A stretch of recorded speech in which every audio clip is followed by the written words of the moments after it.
One of the things that men complain about women today is that women, in an effort to go look for a potential husband, they like to stand at the finish line and then pick the winner. This is one of the common mistakes that many women do and that a lot of men criticize. I'm one of those guys who criticizes this kind of attitude and this kind of behavior. So, in my conversation with my 17-year-old daughter, I told her that I don't want her to be one of these women who just stands at the finish line and wait and marry the finished product, the man who already had all of his life put together for you to just enjoy the benefit of this. I spoke briefly why that's not a good idea on another video. You can go check that out. I said to her, you need to marry the potential, not the finished product. Then her question to me was, how do I know a potential? I was telling her how to spot a man who is a potential.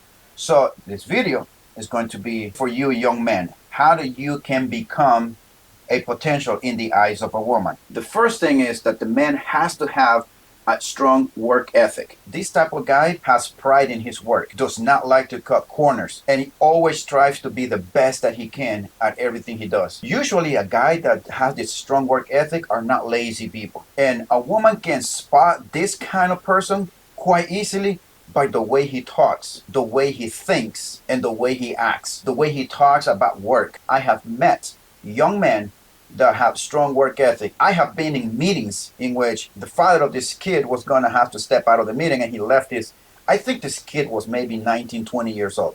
And when it came to his turn to speak in behalf of his father for his company, this kid spoke in a way that I'm describing right now with so much confidence, pride in his work, all of those things. And at the end of this meeting, I approached this young man and I said, you are smart, you are intelligent, you have confidence in your speech, the way you talk, the way you stand, the way you explain things, you are very knowledgeable in your field. And the way you handled yourself in the meeting spoke to me very highly of you. Smart kid, you have a bright future ahead of you, I told this young man. The second thing is for a young man who has developed basic skills, a person that knows how to read a measuring tape, a guy that is good with his hands, a guy that knows how to use tools, basic tools, the understanding of using those tools. Unfortunately, in today's society, there's very few young men that knows how to use tools, don't even know how to read a measuring tape.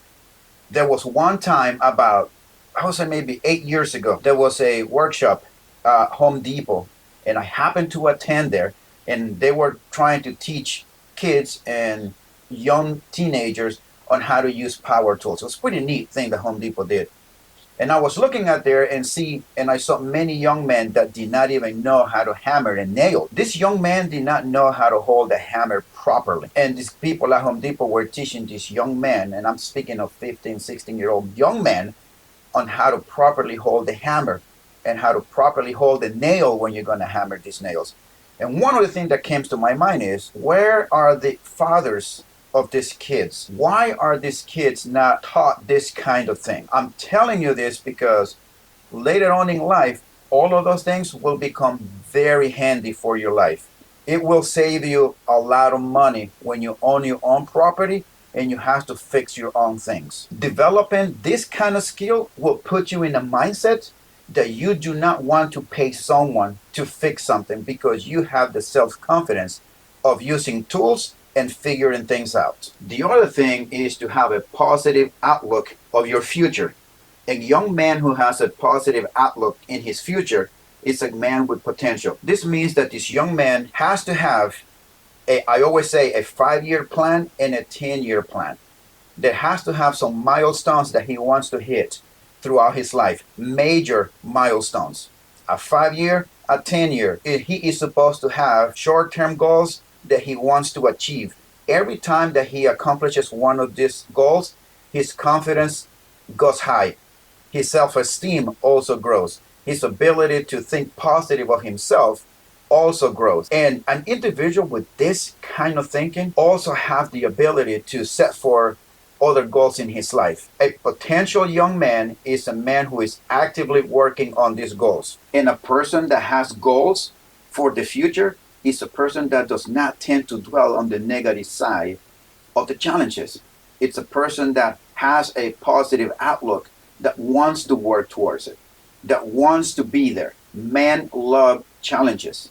Men love to be put to the test, his skills, his knowledge. And a person that has this ability does not think negatively of the future, does not think that everything is collapsing, that there's no bright future. A young man that thinks negatively of his own future, it's a man that is set for failure because there is no light at the end of the tunnel, does not have the will to try anything because the future is bad in his mind. And all of this is going to lead me to the next point. No one's going to hand you anything if you want to succeed in life. You have to work for what you want. That's just plain and simple. And this will be the difference between a failure of a young man or a successful young man. This is going to set you apart from the losers, because there are losers out there. Because ultimately what you want is to have a bright future for yourself. And you, young man, you have to become this potential, because ultimately that's what you want. You want to be able to attract a woman that wants to be in the trenches with you, going through life, the good and the bad, through life together, so that when you two accomplish something, it will be accomplished by both of you. And this is going to be a better relationship that you can establish with this woman by going through life together than her waiting at the finish line to pick you. Now, the other thing is that you have to be good with finances. Unfortunately, 99.9% of young men are not good at this. And I'm throwing myself in this too. And I'm speaking from experience. Unfortunately, our parents don't teach us this kind of things, being good with money, about finances and investments, about money management. Our parents failed to do that. I was one of those kids. Unfortunately, I had to go through many trials and headaches to be able to learn how to be financially savvy. I had to buy books and learn about finances and investments and many of the other things. Learn about how to manage money. Because eventually when you get married, you're going to have to be wise. Do not spend in the things that you don't need to. You need to be wise with the money. This is what's going to set you apart, because while some others spend money, you'll be the one who'll be saving money, who is going to be wise with money. Every time I have an opportunity to talk to a young man, I always like to pick their brain, see where they are. I always talk to them about life experiences that I have had when I was their age, 19, 20, 25, 30 years old. I really like helping young men because I know what it is to go through hardship in life. I've been there and I've done that. And if I can impart some of my knowledge to this young man, I'll do it. And I want you young men to become this potential. You have to make changes in your life, unfortunately for you, but you do have to. You have to change your outlook in life. You have to change your demeanor. You have to learn some skills, some basic power tool skills. You have to have pride in your work. You have to have some work ethic. If you don't have it, you need to start developing it. You are going to fail in life if you have a poor work ethic. No one's going to keep you. You'll be fired the moment they need to cut back in employment, downsize. You're going to be one of those guys that's going to be let go. How do I know this? Because there were people that were let go in the companies that I worked for when they have to downsize. You need to change the way you think, the way you behave, the way you speak, the way you handle yourself. Build some confidence, have some short-term goals, have some long-term goals, achieve those things. Start working on your 5-year goals and your 10-year goals. You need to learn also about your finances. You have to. It is critical. This is going to make you or break you.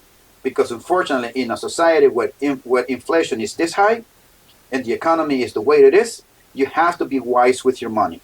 I hope that this video has become a benefit to you young men, and I'm speaking directly to you. I hope also that you want to have a different attitude. You need to. You have to. You must. And I hope that you also work on yourselves. You need to be physically in shape. If you're not there, start working on yourself.